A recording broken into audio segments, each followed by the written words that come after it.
Welcome to Feminist Question Time.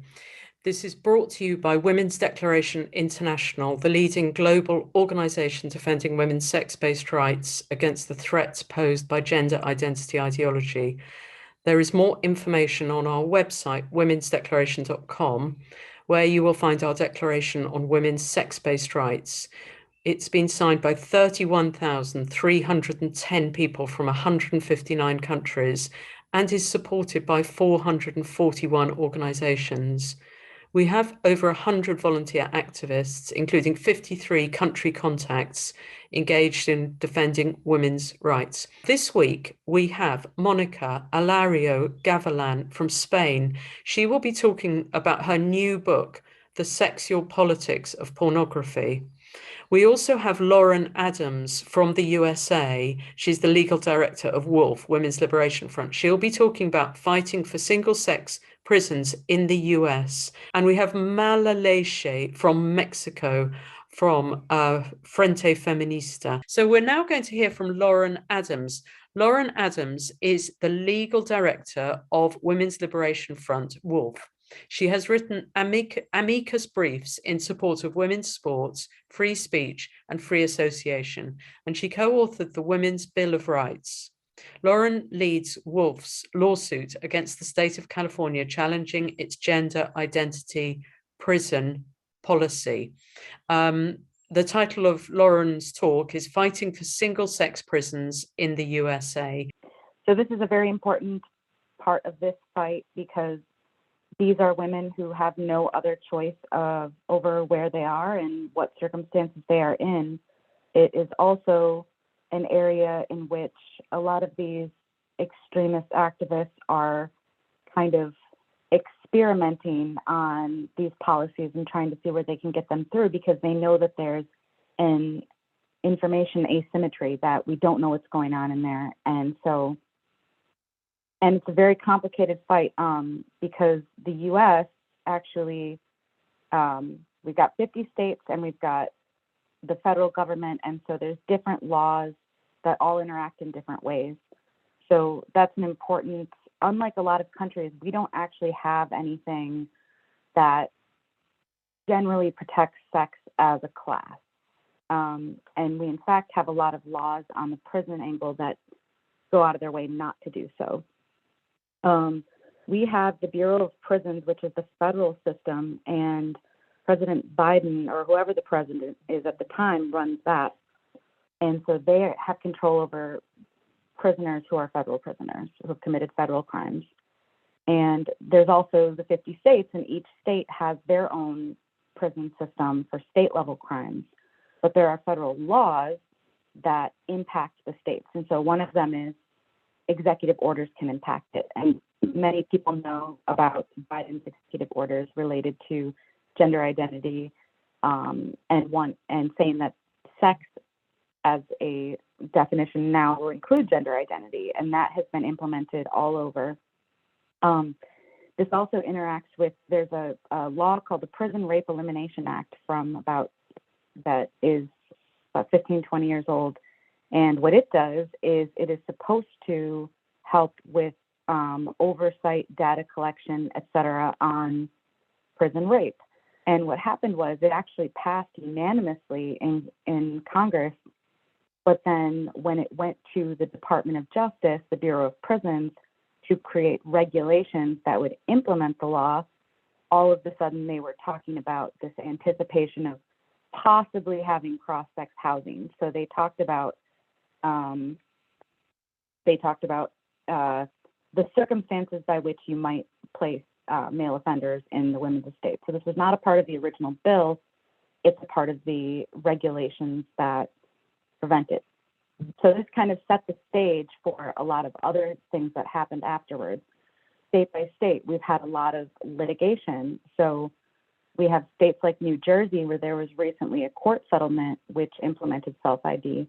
But in states all over, there have been ad hoc cases where you have individual inmates who are suing under the Prison Rape Elimination Act, men, suing to be placed in women's housing, saying that, they are unsafe and they deserve to be housed in the women's estate. And there's been a lot of success there. So then you have places like California and Maine who have passed legislation to implement self-ID. And New York, the state of New York, is considering a similar law. You have places, states that do it by official policy, and there's no difference between conservative and liberal states, really, other than you have states like California that are much more expansive. But South Dakota is one of the most conservative states, and they have a policy that places some men in women's prisons. So it's really happening on a micro level. And then you don't even need official policy. States like Washington don't have any real written policy, and they are still transferring over men, some of the most horrible men. And there's been a lot of problems stemming from that. They're sex offenders, they're who have committed violence against women, serial killers, and there's very predictable results from this happening. So the California lawsuit, California had passed this bill, Senate Bill 132, which was the Transgender Agency Dignity Respect Act. And it lays out a bunch of things, but the most important provision is that it says that there's an entitlement to seek housing in the men's or the women's estate if you identify as transgender, non-binary, or intersex. And they specifically prohibit discrimination based on anatomy, based on physical characteristics, based on a factor that is present in the other facility. And what that means is that if there's even a single female sex offender in the women's prison, which there are a handful, then you cannot use sex offender status as a reason to deny transfer. They specifically say that no hormones are required, no surgery is required. So it is a free-for-all. And California has had, the results of this. Well, first I wanted to say, before I move on, these are our plaintiffs in the case. We're challenging the case, and we've got Tanikia Johnson here on the left. She is a former California State Patrol officer. She is serving 50 to life for killing her abusive husband while he was attacking her. She has a 14-year-old daughter. She's in 10 years into this sentence, and she's had a number of interactions, including after this lawsuit started, where there's one of the men who's been trying to intimidate her, and she's been placed in administrative segregation, which is basically solitary for her own protection, a few times. And so we're working to try to fight back against that happening, that kind of retaliation. Nadia Romero in the middle there, she is 49 years old. She has a lifelong history of severe abuse by basically every man she's ever interacted with. She has said that actually one of the few silver linings of being incarcerated has been being largely a female environment. And ever since the men have been transferred over, she's been incarcerated for over 20 years now, and she has begun having severe mental health issues ever since being housed in the same unit as some of these men, and some of the interactions she's had, panic attacks and other problems that have developed. Crystal Gonzalez is 33 years old. She's a mother and grandmother. She was sexually assaulted by one of the men who had recently transferred. And the prison has refused to admit that it's a man. In all of the response paperwork, they refer to him as a transgender woman with a penis. She has asked them to stop. She has said that it is causing her distress, and they have continued to do this as well. And Janine Chandler is also serving time for an incident where she was defending herself against her abusive husband, who actually he's currently incarcerated in the men's prison for beating a subsequent partner almost to death. But she is a Muslim, and so one of the claims that she has is that she's required to have some sex separation in her living space. So these are the women who are speaking up They are very brave. They are fierce. They are, we're not asking monetary damages for strategic reasons. And so there's nothing that they're getting out of this other than being the ones to stand up and put a target on their back and stand up for themselves and the women that they're in with. So we're incredibly grateful, and I'm gobsmacked by them basically and what they do. So, impacts of this law. There have been 320 transfer requests from male to female facilities. 1/3 of them are sex offenders, according to public records requests. There have been about 45 transfers already, and so basically there's been reports of pregnancy that hasn't been confirmed, although we have seen in New Jersey, we do have confirmed pregnancies under their self-ID law. There's been sexual assault, intimidation. We've got some recent, unfortunately, horrible reports just from this week about situations that will come to light.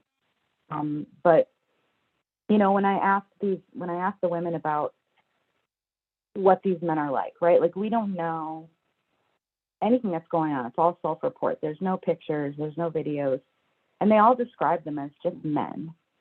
So one of the things, I interviewed them yesterday, and they said basically they're out there bagging and sagging and wearing t-shirts and hats, and then they put a bra on when it's time to go talk to the counselor.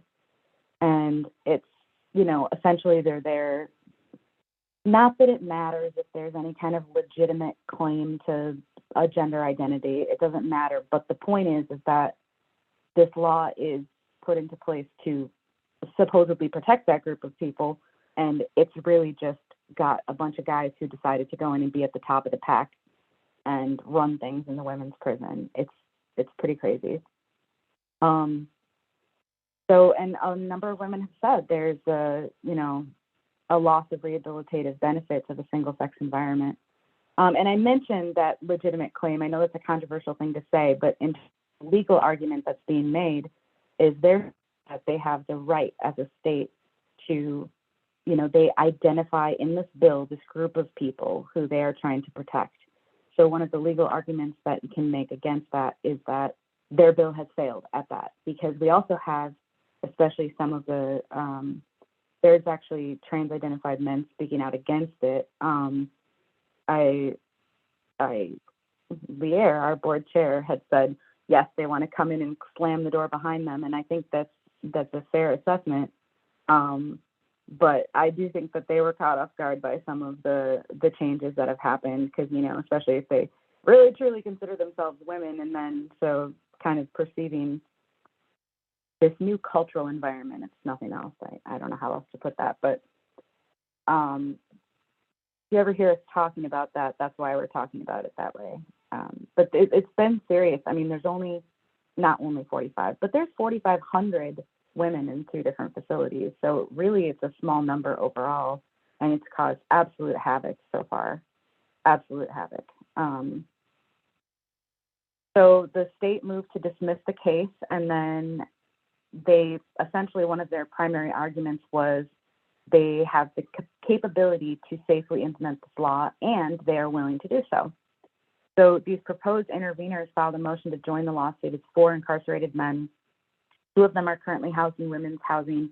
2 of them are housed in men's housing and have outstanding transfer requests that have not been addressed. And so they're basically, they're coming out and actually saying, demanding full implementation, which would be the 300 plus transfer requests.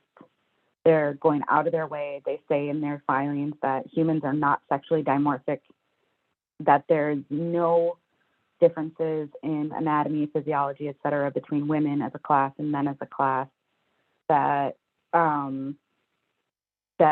that you cannot use conviction or disciplinary history as a reason for denial of these things. And so what we're left with is that there is nothing. You literally check a box on your housing form that says you identify as transgender, non-binary, or intersex, You don't have to have a female gender identity. You could literally, whatever, you can make up your own thing. And so that's an interesting thing from a legal perspective too, is that they come back and say, oh, well, there's all this case law saying that transgender women have this right to do this, but the law doesn't even say that you have to identify as a trans woman. So there's these non-binary, genderqueer, gender fluid, whatever, in there too. And it's unclear to me what the basis is for saying that someone who is biological male and doesn't even pretend to identify as a woman, what entitlement there would be. So, and it's validation, it's agency and dignity, and that's kind of the theory behind it. So, due to COVID emergency rules in the courts and backlogs, they are actually denying us a hearing. They say that they want to rule on the briefs, and we are going to try to revisit that because we think that a hearing is necessary to make sure that everyone is on the same page. They also say it could take months to get a ruling, so we are going to have to sit tight. Our next filing is due a week from Monday, so once that is, have to see what happens there. Some of the challenges that we're facing, again, I mentioned language. We're expecting that at some point they're going to try to make us use preferred pronouns or make us at least not call them men. We've seen that happen in so many other cases, including cases involving the ACLU in this circuit. So we are expecting that at some point. And the courts so far in many places have been very sympathetic to that argument of it's mean to say this. And we're going to fight that as much as we can, but it's something that we're going to have to deal with. But right now we're really talking past each other. Like I said, a lot of their arguments have to do with case law involving like post-op, and it has to do with healthcare, and I'm just, need to get this gender affirming surgery kind of thing, and they're using it to say that anyone who has any kind of identity gets to transfer. So we're also seeing interactions with other case laws with other areas of the law that are problematic. There is case law, like I said, saying that kind of giving them whatever they want in a lot of ways, and so we have to fight an uphill battle against that. And then instead of something like a federal law saying, hey, by the way, we generally have single-sex prisons, or we always have single-sex prisons, we actually have laws like the Prison Rape Elimination Act, which anticipates cross-sex housing. So they've even made arguments. Their backup argument is even if this law was struck down, PREA would still require them to have this same policy in place. So that's the argument that they're making. One of the other major challenges in this case that's not a legal challenge is client access. It's very difficult to adequately represent your client and make sure that they're safe when your opponent has them and gets to decide when you talk to them, gets to decide when what information that you have about them. And so it's very challenging and very,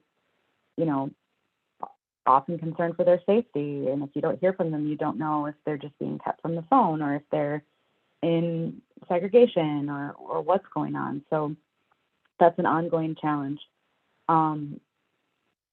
If any more information, stop SB 132. It actually leads to our landing page for this suit on our website.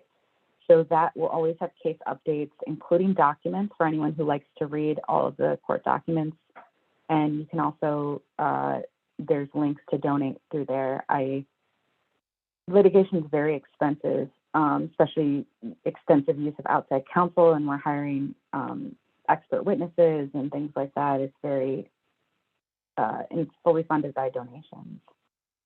So how do we fight back, right? One of the things that was mentioned is we have a Women's Bill of Rights, which we co-wrote with Independent Women's Voices. They're a right-leaning, conservative kind of group, women's group. They are a lot more moderate on some things. They don't take a position on most LGB issues. They are very limited in their statements on like abortion, and they're really focused on kind of a libertarian, economic, conservative kind of thing. So we run into less issues working with them compared to some other groups, although, as most people know, Wolf will, work with whoever we need to work with to be effective. And that's a controversial take at times, but it's been very effective for us to get the access and the resources that we need to be able to kind of do meaningful change. So we wrote this, and it basically addresses language at its core. It's not an expansive UK Equality Act type thing where there's a guarantee. It says this is what sex is, this is what woman is. It has a number of findings about the differences between men and women, and it endorses the need for single-sex spaces. So the idea is that we need to have these definitions in law. We can't have these bureaucrats and these crazy groups like the ACLU running around and saying that sex has always been gender identity, or you have ACLU attorneys saying that the concept of biological sex was invented to oppress trans people. That's what we're dealing with, the kind of sort of lunacy on that. So we were really hoping for bipartisan endorsement, and we think that actually there might be some possibility of that at the state level if it's introduced there. But it was introduced this week, just yesterday or Thursday, as a resolution in the House of Representatives and in the Senate. It's got cross-partisan support from women's rights groups, including the U.S. Branch of Women's Declaration. It's very consistent with the Women's Declaration. And you can go to womensbillofrights.com and endorse that as well. And so it's a really big deal. I think, obviously, personally speaking, as what I consider myself a reasonable, left-leaning, usually Democrat person, I don't see any reason why a Democrat wouldn't support this, because it really just creates a level playing field for the policy that we're talking about and proceeding from there. But we'll see, because we can't control the talking points the Republicans use to talk about it. But it's a really huge deal to be able to kind of have this introduced into Congress. It's just a really huge deal. And so we'll see where it goes. And we are also going to be lobbying for it at the state level, especially in friendlier climates. There's a number of red states that have had some Democratic support for sports bills and other, child transition bans and things like that, because, and so we're doing some outreach to there, because they, not everyone is on board with this. So I mentioned, donation. Talking to people is a huge deal. There is absolutely a media blackout. Most people do not know what is going on. Even the people who would otherwise be the most sympathetic to something like, prison type policies, they don't know what's going on. If you say, actually, according to the state of California, a third of the people who have requested transfer are sex offenders. That's just a fact. And people are not dumb, and they can make their own conclusions from that. And it's really important. The media is really blocking things. So if you can do letters to editor, op-eds in your location, that's a really important piece of it as well. They don't report on these things. Like, they'll ask for quotes, and you send them a quote and they cut out the most important parts. And you know what? If you are able to testify, then testify if there's bills.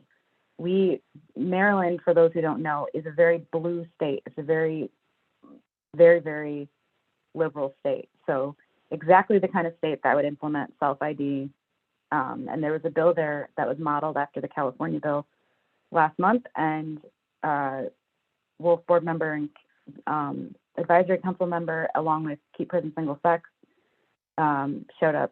The U.S. branch of there showed up to testify, and they let it die. They let it die in committee. The committee never voted on it. So that's a huge deal. It was going to go into effect in October, and now it's not. And so if we can just keep that going and being able to do that, that's very, very important. And for those international, and actually just everyone, find out what's going on in your own states or countries. Do not assume that just because you live in a right-wing area, or just because you haven't heard what's going on, that it's not happening, because there are a lot of places where they're just doing it. No one told them they could, no one told them they should, but they're just doing it. And there's important work that's been done to, I know April Morrow has done a huge amount of outreach in Washington, and it's a huge source of a lot of information that we have about what's going on in there. So yeah, there's a lot going on. We feel really confident that at least some of our claims will pass motion to dismiss, because there's just such a genuine controversy. Such factual disputes, and there's more information that's going to be coming out soon and just cannot be denied or cannot be dismissed. So I really, really appreciate having a chance to come and speak about this, because it is really important, and it's so horrifying that it would never occur to you that it was going on if you didn't already know. Monica will be speaking first about her new book, but the sexual politics of pornography, and she will be speaking in Spanish. Bien, bueno, buenas tardes a todas. En primer lugar, me gustaría dar las gracias a la Women's Declaration International por la labor que están haciendo por todas y cada una de las mujeres, así como por haberme invitado a hablar en este webinar del Feminist Question Time. Y también, por supuesto, quiero daros las gracias a todas las que os habéis conectado o estáis viendo este vídeo más adelante. Mi intervención va a ser sobre el libro que se ha publicado en octubre del 2021, titulado Política Sexual... ¡Uy! Perdón. Estoy escuchando directamente la traducción en inglés, no sé si se ha movido algo. So I think we maybe need to check that before we might have to start again to check that the interpretation is working. Okay. And yeah. All right. So I think Amparo was muted, so it was working. Okay, it's working, and okay. Yeah. I'm not quite sure why. Yeah, that's fine. Oh, perfect. Okay, so we can continue. Great. So thank you so much for your patience, everybody listening, and Monica. We can continue, and we will cut this from the video for later. Okay, perfect. Is it normal if I hear Amparo doing the translation? Yes. Okay. Oh no, you should maybe. No. It might be that you have pressed the interpretation button, and you should press no interpretation. Yeah. So sorry. Okay, yeah. Perfect. I'm sorry. Thank you very much for your patience. Bueno, decía que mi intervención iba a ser sobre el libro que publiqué en el año 2021, titulado Política Sexual de la Pornografía, Sexo, Desigualdad, Violencia. Este libro, de la colección Feminismos de la editorial Cátedra, es la adaptación de mi tesis doctoral que realicé entre el año 2015 y el año 2020. En la tesis, así como en el libro, se analiza cómo el tipo de deseo sexual masculino que construye la pornografía colabora directamente en la reproducción de la violencia sexual contra mujeres y niñas. He tenido el enorme privilegio de que la mismísima Sheila Jeffreys, una de mis principales referentas tanto en mi vida personal como en mi posicionamiento político, por supuesto, escribiera el prólogo, además de este libro.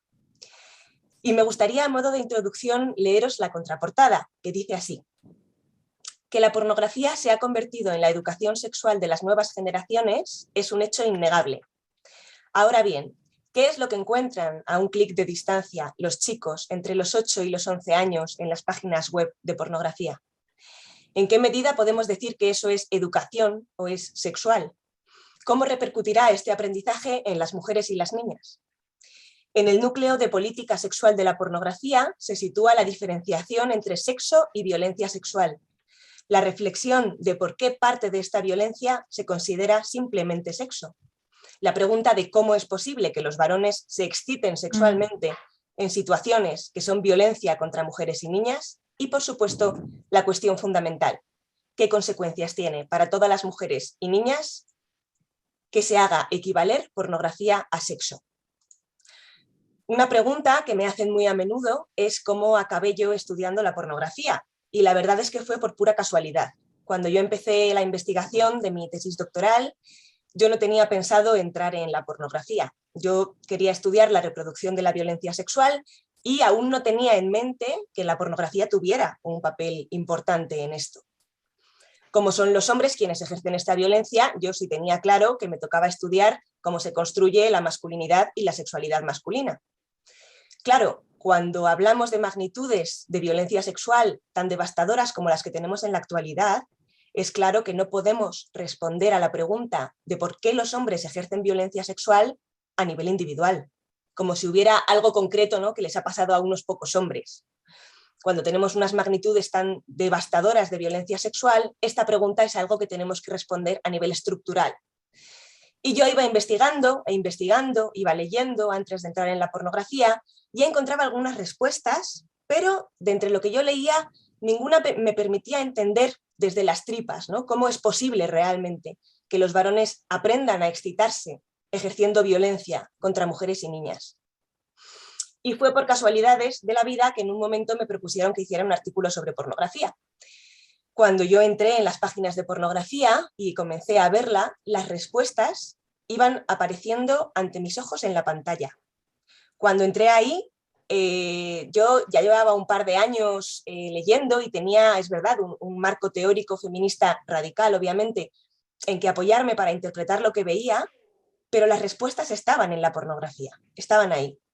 Fue tan clarificador que cambié el tema de la investigación, que acabó siendo directamente sobre cómo el tipo de deseo sexual masculino que construye la pornografía colabora directamente en la reproducción de la violencia sexual.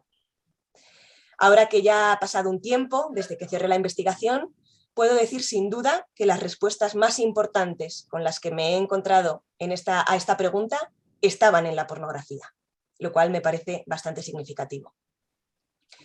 Según yo veía más y más pornografía, me centré en la más vista, en Pornhub y en Xvideos, que son las dos páginas de pornografía más visitadas.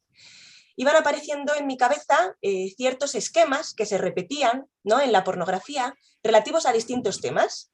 Y así yo me embarqué en una misión. Y la misión era hacer una tipología o una clasificación de cuáles son estos mensajes que la pornografía transmite a los hombres y de cómo colabora cada uno de ellos con la reproducción de la violencia sexual. Y para ello visualizaba y transcribía lo que se veía en los vídeos. Yo lo digo en la introducción del libro, pero lo voy a repetir aquí.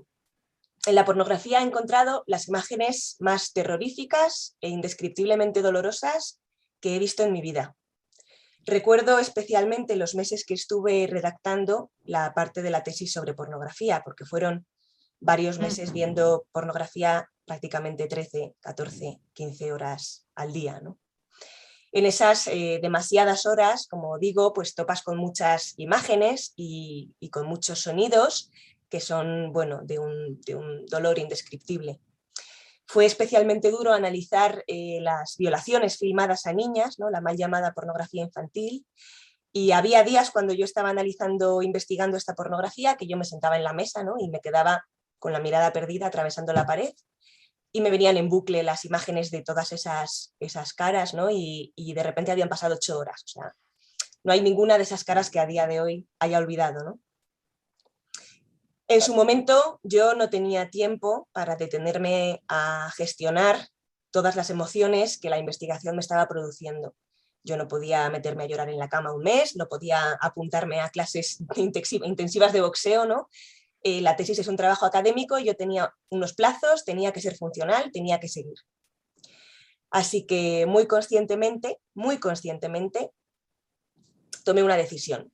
Abrí un cajoncito aquí en mi interior y fui metiendo todas las emociones que aquella investigación me estaba produciendo y me hice una promesa a mí misma. Dije, en el futuro, cuando tenga tiempo y tenga energía, ya me pondré a gestionar todo esto, ¿no?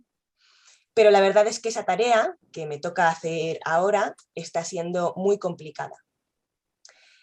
Y digo que está siendo muy complicada porque la pura verdad es que cuando intento conectar con todas esas emociones, no siento nada. Parece que hay tantas cosas ahí guardadas en ese cajón que ya no abren, ¿no? Quizás os estéis preguntando por qué os cuento esto, que es tan personal. Y os lo cuento porque me parece muy significativo. A esta reacción de intentar conectar con emociones dolorosas del pasado y no sentir absolutamente nada, se la denomina trastorno del estrés postraumático. Esto significa una cosa, significa que ver pornografía es traumático para las mujeres, porque la pornografía no va de sexo. El sexo no es traumático para las mujeres. La pornografía va de poder masculino y va de violencia contra nosotras. Me parece muy relevante detenernos a pensar en cómo ese material que nos deja a las mujeres en estado de shock con un trastorno de estrés postraumático durante mínimo 2 años, es un material que a los hombres no solo no les duele, sino que les excita y de cuyo consumo presumen impunemente. En la introducción del libro digo que mirar pornografía es muy duro para cualquiera que considere a las mujeres seres humanos. Y no lo digo por nada. Tras esto hay una clave importante. Si consideramos a las mujeres seres humanos valiosos, dignos, merecedores de bienestar, podemos identificar hasta las más sutiles prácticas que las deshumanizan, las humillan, las violentan y las reducen a seres sobre quienes imponer las fantasías de poder, que no sexuales, las fantasías de poder que muestra la pornografía. Cuando digo que mirar pornografía es muy duro para cualquiera que nos considere seres humanos, también estoy diciendo otra cosa muy importante, que es que quienes miran pornografía y no solo no les duele, sino que les excita, no nos considera seres humanos. Rehumanizar a las mujeres ha sido un cambio imprescindible para poder hacer esta investigación. Yo siempre digo que esta investigación no solo me ha hecho profundamente feminista, radical y abolicionista, sino que también me ha hecho lesbiana, no solo por motivos de autocuidado bastante obvios, sino por ese deseo de amar a las mujeres, de amarnos entre nosotras, humanizándonos, que en un patriarcado no ha dejado de ser un acto revolucionario. Uno de los núcleos de este libro, que lo atraviesa de principio a fin, es el intento de situar la línea que separa lo que es el sexo de lo que es la violencia sexual, donde debería estar, diseccionando distintas realidades. En este proceso de disección me he tenido que enfrentar a 5 ideas importantes que os voy a contar a continuación. La primera idea. Los hombres ejercen violencia sexual porque les excita sexualmente. O en otras palabras, los hombres violan porque quieren, porque lo desean. Esta es una de las verdades quizás más obvias y más difíciles de formular y de asumir con las que yo me he encarado en esta investigación. Digo más obvias porque si no les excitara sexualmente no podrían ejercer violencia sexual. Y digo difícil de formular y asumir porque todo en el patriarcado está ensamblado para que no nos hagamos preguntas como las siguientes. Con las magnitudes de violencia sexual que tenemos hoy en día, ¿es esto algo que les pasa a unos pocos hombres? ¿O es extrapolable a todos los hombres? Vamos a echar cuentas con un poco de mirada crítica, en este caso dirigiendo la mirada al Estado español, ¿no? En el Estado español, a 4 de cada 10 hombres les pasa seguro, ¿no? 4 de cada 10 hombres ha prostituido a mujeres en España. Ha pagado por unas prácticas que al no ser deseadas por las mujeres, son, de hecho, violencia sexual. Sumémosle la devastadora cifra de que 1 de cada 4 niñas está sufriendo violencia sexual en su infancia. ¿Tenemos a 5 hombres locos o enfermos, sueltos, violando a las niñas? No, porque la mayoría de estas violencias se dan dentro de la familia. Lo que significa esta cifra es que en muchas familias tenemos violadores. Y claro, me gustaría que levantara la mano una sola mujer que se haya vinculado sexualmente con un hombre consumidor de pornografía a quien no le haya pasado alguna de estas cosas. Que le hayan metido mano mientras duerme, que le hayan presionado para hacer alguna práctica pornográfica dolorosa, humillante o no deseada por ella. Que hayan aprovechado que se había tomado unas copas para ejercer esta presión, ¿no? Esta coacción. O que directamente hayan hayan utilizado su cuerpo para hacer algo que él deseaba y ella no. Todo esto que en una u otra medida hemos sufrido todas las mujeres, ellos lo hacen porque quieren, porque desean hacerlo y deciden hacerlo. La segunda idea ya la dijeron con muchísima claridad las lesbianas políticas en los años 80 y no me voy a detener por tanto en ella. Y la idea es la siguiente.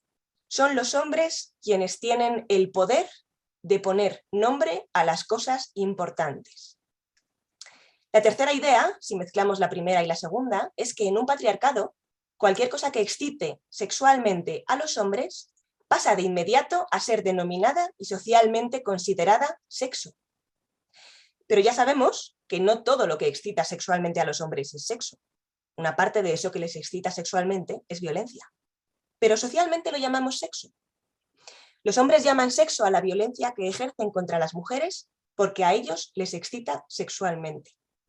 Que se sigue llamando sexo a la violencia lo vemos en la infinita cantidad de oxímorons o contradicciones en los términos que se siguen utilizando hoy en día, ¿no? En las noticias aún leemos o escuchamos barbaridades como sexo no consentido, sexo no deseado, forzar a tener sexo, sexo con menores, y una de las más normalizadas, que es hablar de la prostitución como un intercambio de sexo por dinero. Pero estas cosas no son sexo. Son sexualmente excitantes para los hombres, que es algo muy distinto.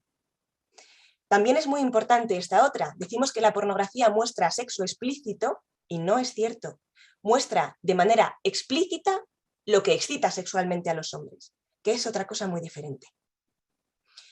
A las feministas que nos posicionamos en contra de la pornografía nos acusan de antisexo cuando no nos posicionamos en contra de la pornografía por lo que pueda tener de sexo, sino por lo que de hecho tiene de violencia contra las mujeres. A las feministas que nos posicionamos en contra de la pornografía nos dicen que tenemos un problema con el sexo, cuando con lo que tenemos un problema es con que se llame sexo a la violencia únicamente porque a los hombres les excita ejercerla. Tendríamos que pensar quizás qué tipo de concepto del sexo y de las mujeres tienen quienes acusan a las feministas de antisexo por posicionarse en contra de la pornografía, porque ese es un concepto de sexo que incluye la violencia sexual. La cuarta idea fue bastante difícil de captar y es la siguiente. No es que en la pornografía los hombres se exciten a pesar de la violencia que ejercen contra las mujeres, sino que en la pornografía los hombres se excitan precisamente con esa violencia. Me explico. Cuando yo empecé a visualizar la pornografía, pensaba, uy, qué curioso que los hombres sean capaces de excitarse a pesar de que a la mujer le duela. Qué curioso que los hombres sean capaces de excitarse a pesar de que está claro que la mujer no quería, ¿no? Pero según ves más y más pornografía, te das cuenta. No es que los hombres con la pornografía se exciten pese a que la mujer no quiera, pese a que la mujer grite de dolor, pese a que la mujer llore o pese a que sea una niña. Se excitan porque la mujer no quiere, porque la mujer grita de dolor, porque la mujer llora o porque en vez de una mujer es una niña.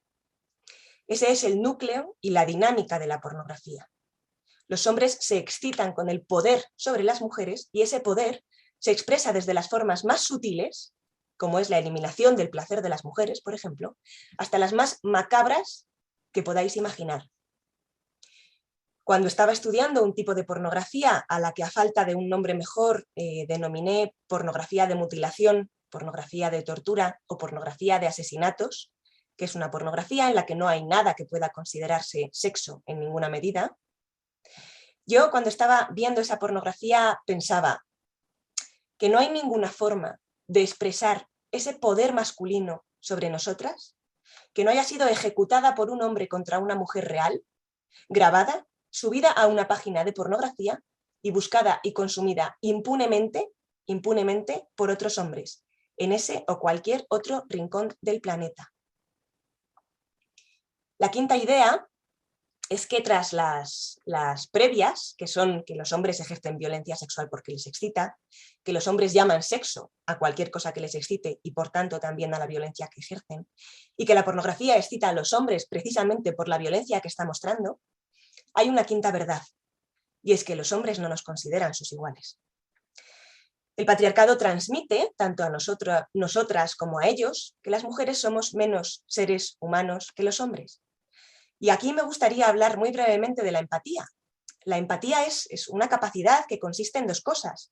En primer lugar, en reconocer las emociones de la otra persona, pero en segundo lugar, en compartirlas con ella. ¿Pero por qué compartes esas emociones con ella? Porque la consideras tú igual, porque te identificas con ella. Y por tanto, sientes bienestar con su bienestar y sufres con su sufrimiento.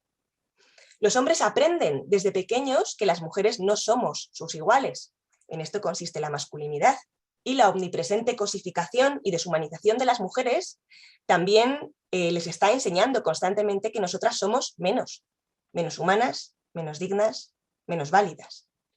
Así pueden identificar las emociones de las mujeres, pero también pueden no compartirlas con ellas porque no las consideran sus iguales.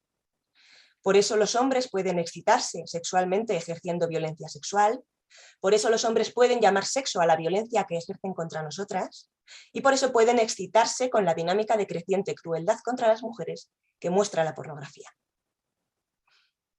Me gustaría, por último, hablaros brevemente del contenido del libro. El libro tiene 4 partes. La primera parte se titula El contexto social. Al pretender analizar la pornografía como un mecanismo estructural en la reproducción del patriarcado, una tarea imprescindible era estudiar cómo son los patriarcados en que se va a analizar la pornografía y con qué otros mecanismos de reproducción del patriarcado se complementa. En esta primera parte se habla del funcionamiento de los patriarcados neoliberales, de la pornificación de la cultura, de la normalización de la violencia sexual, de las socializaciones de género, de la construcción de la masculinidad y de la heterosexualidad, entre otras cosas. La segunda parte del libro se titula La pornografía y consta de 4 capítulos en que se desarrolla cómo fue el origen de la pornografía, cómo es el debate actual con respecto a ella, por qué podemos decir que la pornografía es un elemento socializador y en qué medida podemos decir que la pornografía es un discurso político, ¿no? Como dice el título del libro. Además, se habla del esquema de la pornografía, haciendo hincapié en un dato enormemente relevante, que es que en la pornografía más consumida encontramos muchísimos vídeos en que las mujeres dicen no, pero ni un solo vídeo en que ese no se respete. Es por ello que podemos concluir que la pornografía arrebata a las mujeres el derecho a poner límites y que la pornografía, por tanto, se está apoyando en la negación de un derecho humano fundamental, que es el derecho humano de las mujeres a una vida libre de violencia. Y así llegamos a la tercera parte, que se titula Los mensajes de la pornografía. Es en esta parte donde hay descripciones de los vídeos y análisis de contenido de los mismos. Ha sido una parte muy dolorosa de escribir y es muy dolorosa también de leer, ¿no? En esta parte se analizan los mensajes que transmite la pornografía relativos a distintos asuntos. En primer lugar, se analizan los mensajes relativos al placer y el dolor de las mujeres. En la pornografía, el placer sexual real de las mujeres ha desaparecido por completo. Y la pornografía, partiendo de este punto, puede transmitir 2 cosas. O bien que las mujeres obtienen placer al proporcionar placer a los varones, ¿no? Borrando completamente esa sexualidad femenina real, o bien transmite que las mujeres obtienen placer del dolor, ¿no? Retomando este discurso freudiano del masoquismo innato de las mujeres. Después se analiza cuáles son las estrategias que pone en juego la pornografía en la reproducción de la violencia sexual. Este capítulo es, yo diría, especialmente relevante desde mi perspectiva, ¿no? Ya hemos dicho que el no de las mujeres en la pornografía aparece mucho, pero nunca se respeta. Ahora bien, ¿qué es lo que ocurre cuando aparece ese no? Cuando aparece el no de las mujeres en la pornografía pueden pasar 2 cosas. La primera es que se transmita la idea de que el no de una mujer no significa no. En este caso se está poniendo en juego una primera estrategia de reproducción de la violencia sexual, que es la invisibilización de esta violencia en tanto que violencia y su normalización como si fuera sexo. Esto es cuando la pornografía muestra una situación que es violencia sexual, pero la muestra de manera que el consumidor considera que está viendo simplemente sexo y no una violación. Estos vídeos están transmitiendo que una práctica que comienza sin deseo por parte de las mujeres y con un consentimiento forzado es simplemente sexo y no violencia sexual. Y así hace pasar la violencia sexual por sexo. Pero hay una segunda cosa que puede pasar cuando aparece el no de las mujeres, que es que se transmita que ese no verdaderamente significa no, pero que aún así es sexualmente excitante para los hombres no respetarlo. Esta segunda estrategia de reproducción de la violencia sexual es la erotización directa de esta violencia.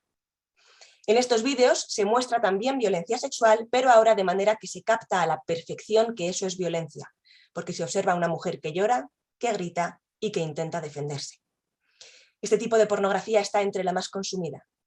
El vídeo más visto que yo encontré en estos 6 años de investigación era un vídeo que tenía 225 millones de visitas, más del doble de visitas que el siguiente vídeo más visto, y era un vídeo en que la mujer lloraba, gritaba e intentaba escapar repetidamente. De esta manera, la pornografía está transmitiendo a los hombres sin tapujos que violar a una mujer es sexualmente excitante. En el siguiente capítulo se analizan las prácticas de la fratría, los gangbangs y los bucaques, prácticas entre varios hombres y una sola mujer, que son el modelo de las violaciones grupales, ¿no?, que tanto estamos viendo en la actualidad. En el penúltimo de esta tercera parte, se analiza la pornografía, que son violaciones a chicas preadolescentes y a niñas filmadas. Y en el último capítulo de esta parte se plantea una pregunta. ¿Cuál es el ingrediente necesario para que un vídeo sea considerado pornográfico? La respuesta socialmente aceptada a esta pregunta es sexo, ¿no? El ingrediente principal de la pornografía es sexo. En este capítulo se habla, en cambio, de otro tipo de pornografía que no tiene nada que sea considerable sexo en ninguna medida, ¿no? Esta pornografía a la que antes hice referencia como pornografía de mutilación, de tortura o de asesinatos. Y se concluye que el ingrediente imprescindible para que un vídeo sea considerado pornográfico es el ejercicio del poder masculino sobre las mujeres. En la cuarta parte, que se titula Hacia la erradicación de la violencia sexual, se plantean algunas propuestas a varios niveles que permitirían avanzar hacia la erradicación de esta violencia. Y me gustaría, para acabar, leeros una cita de esta parte, que dice lo siguiente.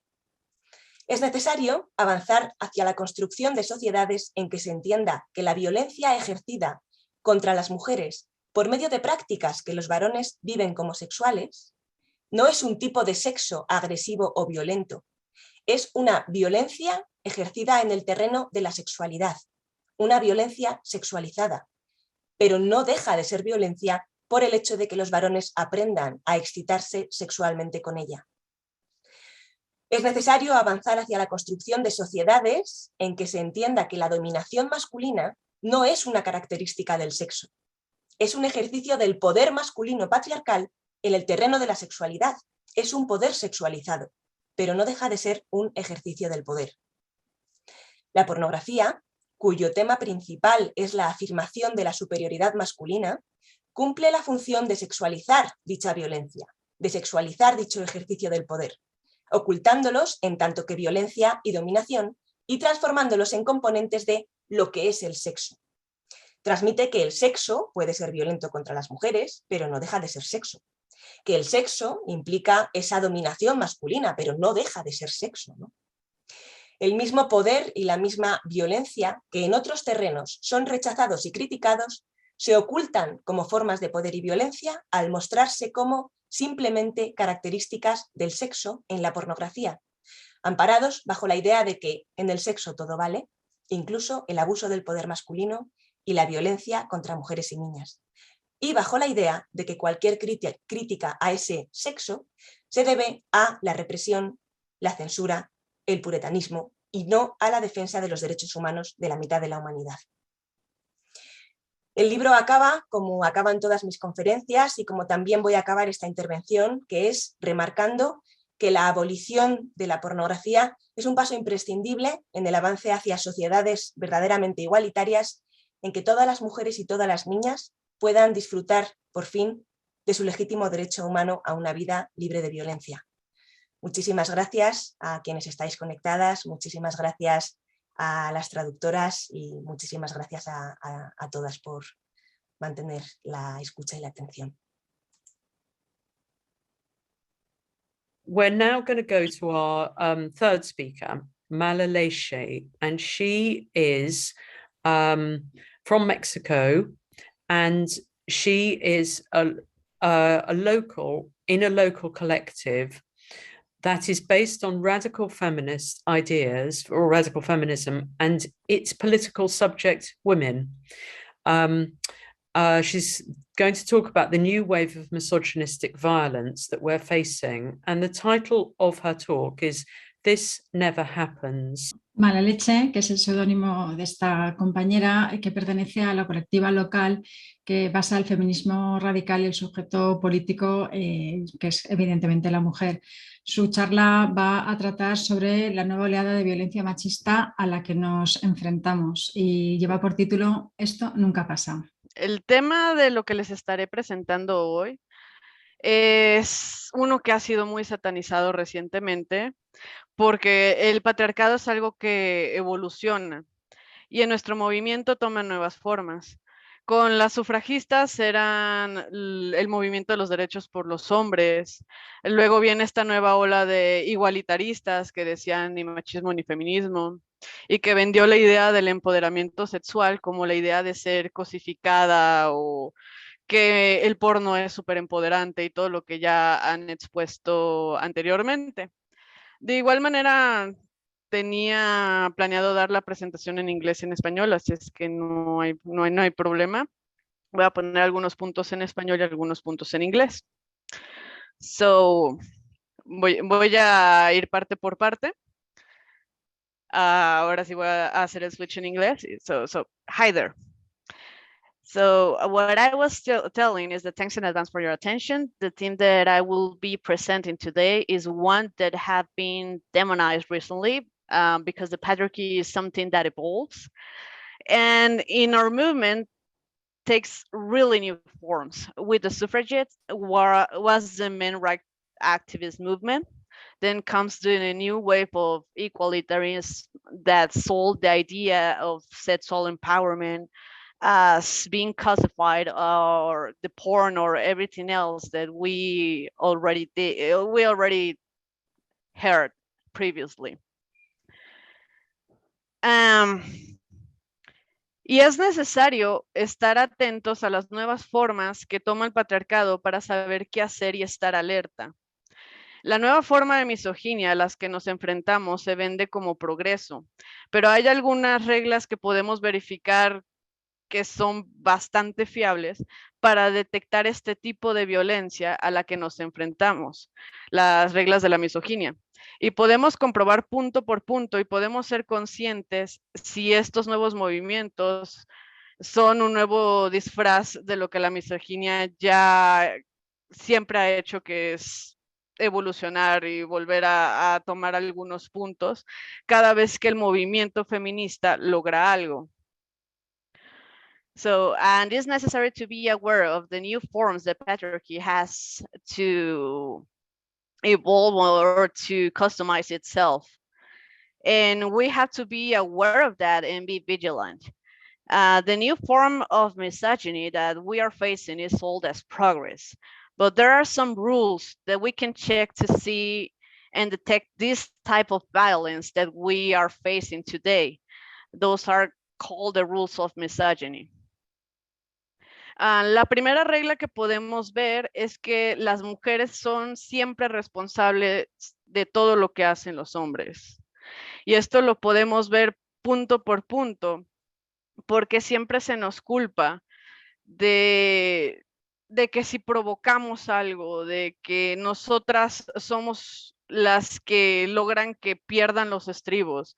Nosotras somos las que buscamos que nos violenten. So the first role of misogyny is that women are responsible for what men do. This is really on the book because always we are blamed for all the violence that men do against us. We always do something to be beaten or to receive violence, and there is always a reason for what we faced. La segunda regla de la misoginia es que todo lo que la mujer diga que no a los hombres es considerado como un crimen de odio. Antes lo veíamos como cuando nos pintaban de misándricas, cuando nos pintaban de feminazis, y en este momento estamos lidiando con que nos están poniendo la nueva etiqueta de intolerantes o de TERFs. And the second rule of misogyny is that women saying no to men is a hate crime. This means that this is always have been happening. In the past, we have been labeled as misandrist or feminazis or anything like that, just for saying no or just for having an opinion. And now we are labeled as TERFs or bigots or something like that. This is something that has evolved, but it strictly has the same root. Esto es algo que ha evolucionado, pero tiene exactamente la misma raíz.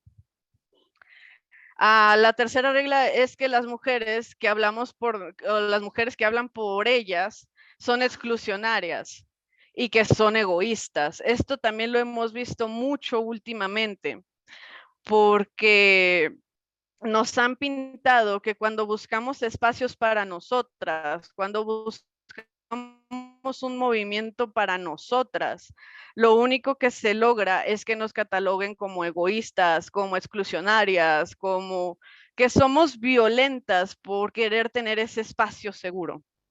So the third rule of misogyny is that women speaking for themselves are exclusionary and selfish. This is something that we are facing today, because every time that we search for having our own spaces or own movement or own anything, we are called exclusionary. We are called like if we were doing the worst thing ever. And this is something that we are facing since the suffragettes. Esto es algo que hemos estado ahora sí que enfrentando desde el movimiento sufragista.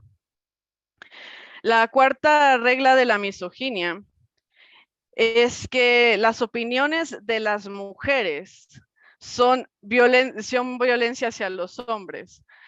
Entonces, la violencia hacia los hombres, la violencia de los hombres hacia las mujeres está completamente justificada. Esto lo hemos visto últimamente me imagino que a cualquiera de ustedes les ha pasado, que son las amenazas de que te van a golpear, de que van a ir a tu casa, de que te van a doxear, de que te van a violar, solo porque cosas tan sencillas como una discusión de Facebook. So the fourth rule of misogyny is the woman's opinion are violence against men. Thus, the male violence against women is justified. This is something that we are facing today. I think that everyone has any death threat, any violent threat, any rape threat for things like just Facebook discussion or something like that. It's like if they have a free pass to commit any hateful crime just because you have a different opinion. And this is something that has been applauded or has evolved recently with all the queer movement or all the progress movement that we are facing today, that it's only the evolution of the men's rights activist movement. Y esto es algo que ha sido evolucionado del movimiento queer, del movimiento progresista, porque realmente solo es una evolución del movimiento por los derechos a los hombres. Ok, la quinta regla de la misoginia es que las mujeres y el feminismo siempre tienen que ser útiles a los hombres o simplemente no son válidos, son inútiles. Esto lo hemos visto últimamente por toda la descalificación que hemos tenido, sobre todo los colectivos radicales y lesbofeministas, en las cuales se nos tilda de inútiles, de que no hacemos absolutamente nada, que sin los hombres, sin las mujeres trans, sin todo este paraguas de hombres no heteronormados, no somos nada, no podemos lograr nada.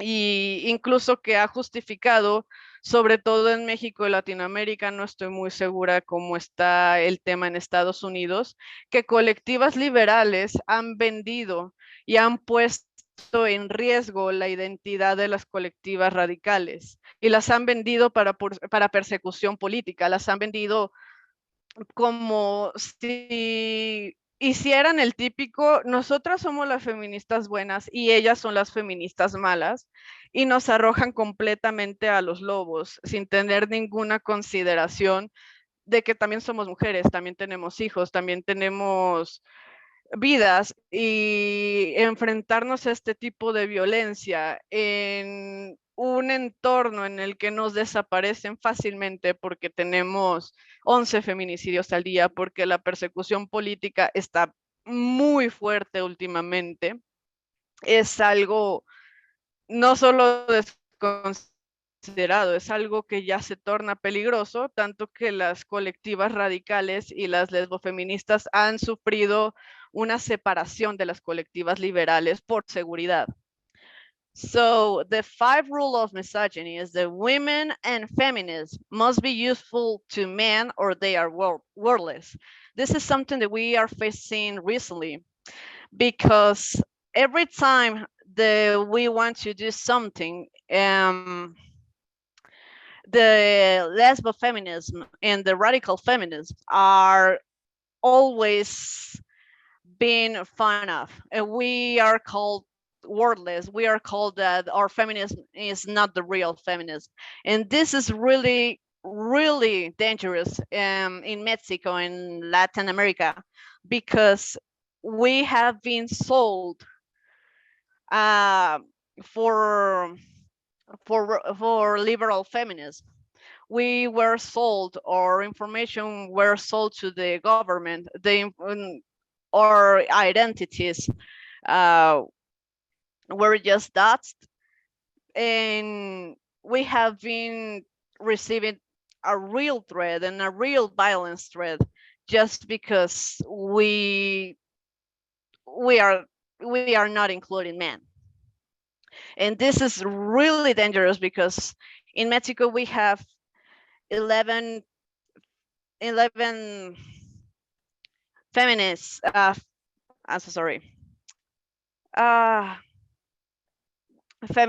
femicide per day. And in Latin America, we have a lot of political enemies just because we are women and because we are activists.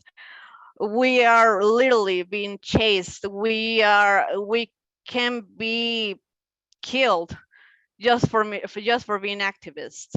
So this is really, really dangerous. And some radical feminists and lesbo feminist movements have been taking space from the liberal movements because they are representing a real threat for us. La sexta regla de la misoginia es que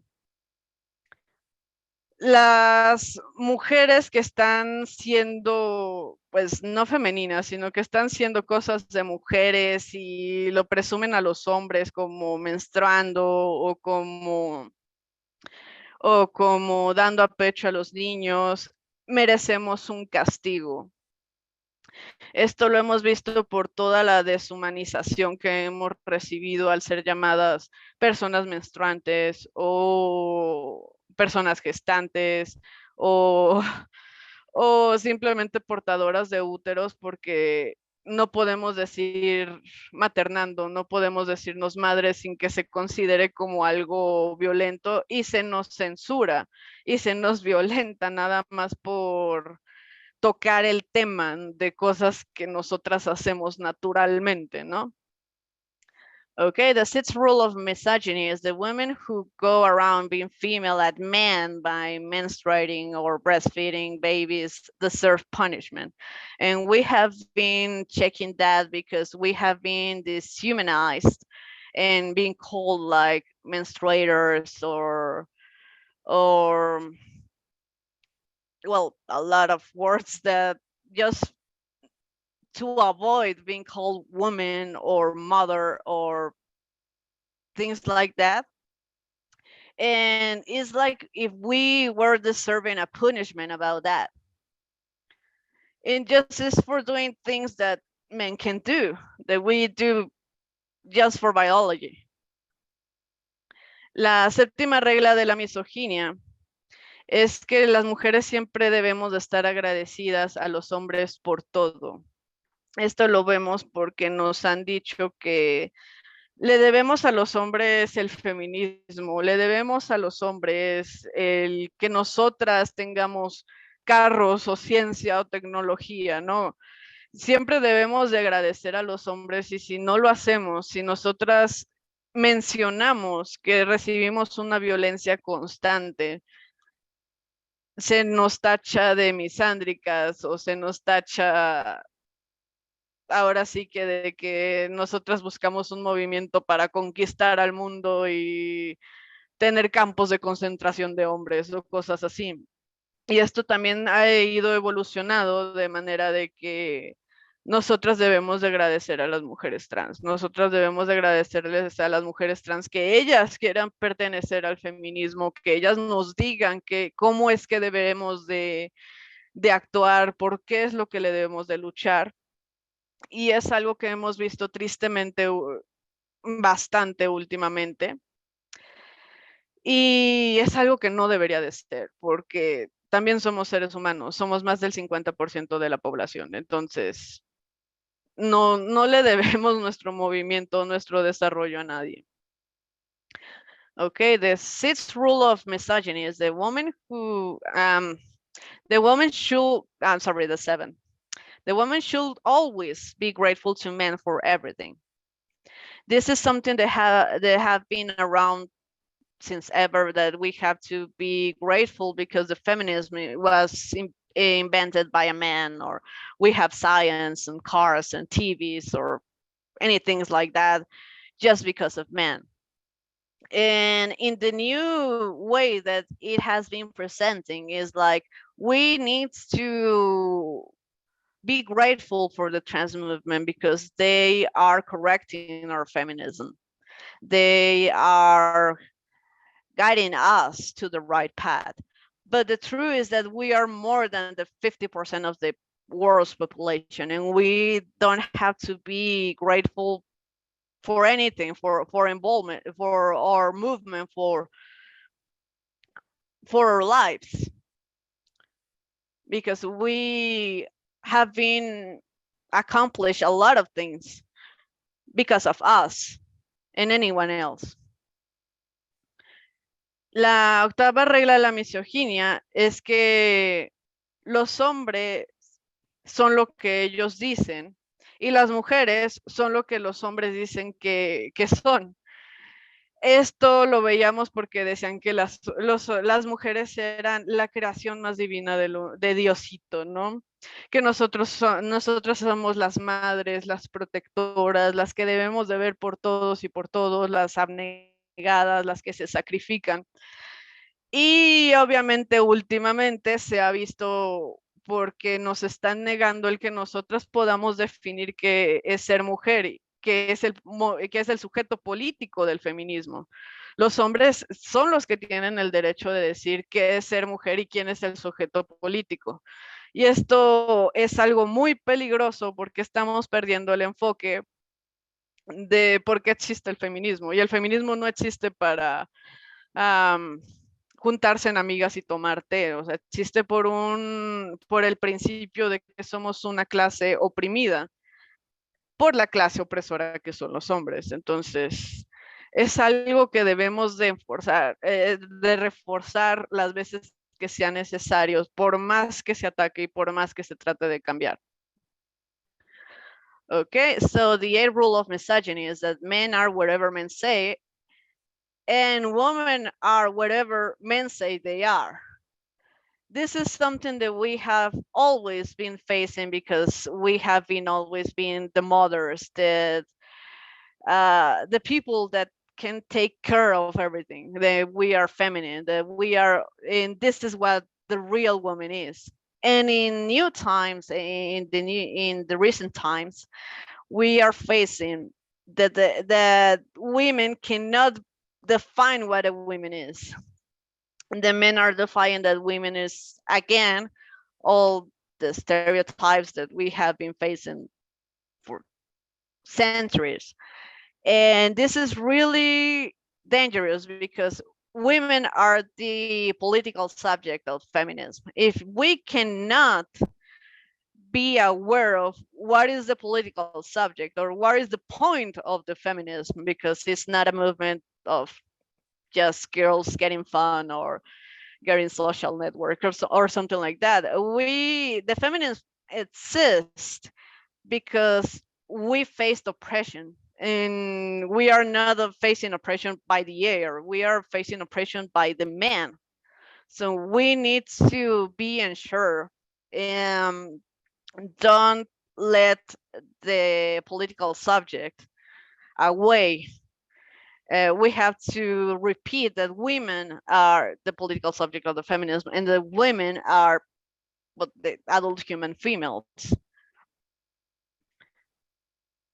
Ok, la novena regla de la misoginia es que los hombres siempre saben la verdadera razón de todo lo que dicen las mujeres y de todo lo que hacen las mujeres.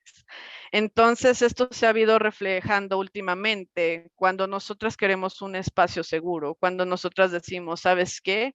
Tenemos que separar este espacio de mujeres y hombres porque nosotras estamos predispuestas a sufrir violencia por ellos, porque tenemos personas vulnerables que no pueden estar enfrentando misoginia, porque los refugios de mujeres que están huyendo de la violencia machista, las prisiones incluso de eso, son sujetos vulnerables y tenemos que protegerlos. Y lo que escucha la comunidad progresista hoy en día es lo que verdaderamente quieren decir las mujeres es que ellas odian a todo el movimiento LGBTQ, ¿no? Es algo que es increíblemente distorsionado de lo que decimos. Pero viene de esta regla, es de que los hombres siempre saben la verdadera razón que nosotras tenemos, ¿no? O sea, no importa cómo lo digamos, ellos siempre van a tener la palabra, ¿no? Van a saber la verdad, porque pues obviamente ellos lo saben todo, ¿no? Incluso lo que nosotras estamos diciendo en ese momento. So the ninth rule of misogyny is that men always know the real reason for everything women do and say. This is something that we are facing recently, because every time that we said we need to have set segregate spaces because women are vulnerable for a specific type of violence that we are facing every day. And that's it, it's just to be sure. And like women shelters or prisons or something like that. And what the people, the media, and the progressives or what the men say is that no, the feminist movement are searching for separate spaces because they hate the LGBTQ community. So they always have the say, they always know the real reason, even when we are not telling anything like, oh, we hate them, or oh, we want them to suffer violence or something like that. But no, like they always have the real reason behind or behind our saying, behind our movement, and we are always the bad guy, the bad women. And this is something that we cannot change because they always are speaking for us, and they are always translating what we really want to say. La 10ª regla de la misoginia es que lo peor de la violencia machista es que hace que los hombres se vean mal. Esto es lo peor, no importa las afectaciones que hay en mujeres e infancias, no importa el contexto de violencia que esto crea. No, lo peor es que los hace ver mal. Esto ha evolucionado también de la comunidad trans porque cada vez que nosotros señalamos, oye, esta persona es violenta, esta persona es misógina, esta persona tiene un antecedente bastante turbio. Lo peor de este antecedente o lo peor de lo que nosotros señalamos es que hace ver mal a la comunidad trans. Y lo único que hacen es como que es que esta persona no es un trans de verdad, lo que sea que eso signifique, porque pues realmente no hay manera de saber quién es un trans real o quién no lo es y está nada más subiéndose al tren, ¿no? Y esto lo vemos en México con el caso de Valentina Telema, que es una mujer trans que ha sido acusada reiteradas veces de actos de violencia. Y lo peor que se le señala no son sus actos de violencia, sino que hace quedar mal a la comunidad cada vez que lo señalamos, ¿no? The 10th rule of misogyny is that the worst thing about male violence is that it makes men look bad. It's not the violence itself, it's not the risk for women and child, it's not the toxic environment and society that it has been developing. No, it's that it makes men look bad. And this is new with the trans community because every time that we tell that we expose trans violence, we are told that the worst thing of that violence is that makes the trans community look bad. This is something that we are facing in Mexico with the case of Valentina Telema, that it's a trans woman that has been exposed for all the violence that she does. And the worst thing is that when we expose this violence, they always say that, oh, yes, this person makes the trans community look bad. So like, it's like, man, we are exposing the violence. That's not the worst of this case. And this is something that we are facing a lot lately. La otra regla de misoginia que tenemos, la 11ª, es de todo lo que las mujeres sufren es peor cuando les pasa a los hombres. Esto lo hemos visto con disparates horribles que nos han dicho que nosotras cuando exponemos la violencia que sufrimos, que es de carácter material, que es por ser mujer, por todo el contexto social que llevamos, siempre nos dicen que nuestro sufrimiento es nada, que lo que estamos exponiendo es nada, que nos queremos hacer las víctimas, que lo que le pasa a los hombres, y en este caso a las mujeres trans, es mucho peor. Incluso están comparando el que ellos no reciban los pronombres que eligen como un caso peor al que nosotras vivimos día a día cuando sufrimos acoso en la calle, cuando sufrimos violencia sexual, ¿no? Ellos dicen, es peor lo mío que lo tuyo. Y es algo de nunca ganar porque realmente no tienen empatía, no tienen los recursos y simplemente no tienen el interés de cambiar eso, ¿no? Siempre se van a poner como la víctima, yo soy más, sin importar el escenario. Y por eso debemos de ver por esa comunidad más que por nosotras, obviamente. Y eso es algo que tiene que cambiar, porque independientemente de que ellos sufran cierto tipo de violencia, nosotras no somos sus madres. Nosotras no tenemos por qué sacrificarnos o sentirnos culpables por ver las violencias específicas que sufrimos. Y más en Latinoamérica, porque en Latinoamérica no es exactamente el mejor escenario para nacer mujer o niña. Okay, the 11th rule of misogyny is that whatever that woman suffers from, it is worse when it... Sorry, I'm just going to say that Malaleshe, if possible, you could round up just because we've run out of time. So, oh, okay. Yeah. Yes, don't worry.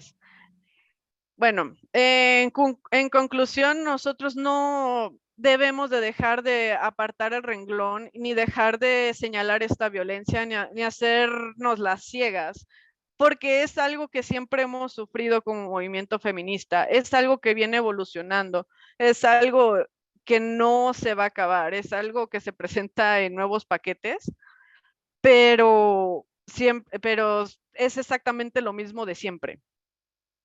Y no debemos de dejarnos chantajear con que si lo señalamos somos malas personas, o si queremos que nuestro movimiento progrese como lo ha hecho, somos egoístas. Nosotras no somos las madres de todas las causas y obviamente tenemos que señalar este tipo de violencias, porque si no lo señalamos ni de chiste, vamos a lograr nada. So the last thing that I was saying is that this type of violence has been around since the suffragettes, and we have to address it. We don't have to be guilt, or we don't have to be the mother of everyone, because we need to be aware of the violence that we have been endured for decades, and the new way of violence too. Because if we are not aware, if we don't say the type of violence, or we don't mention the violence that we are receiving now, we are not going to change anything.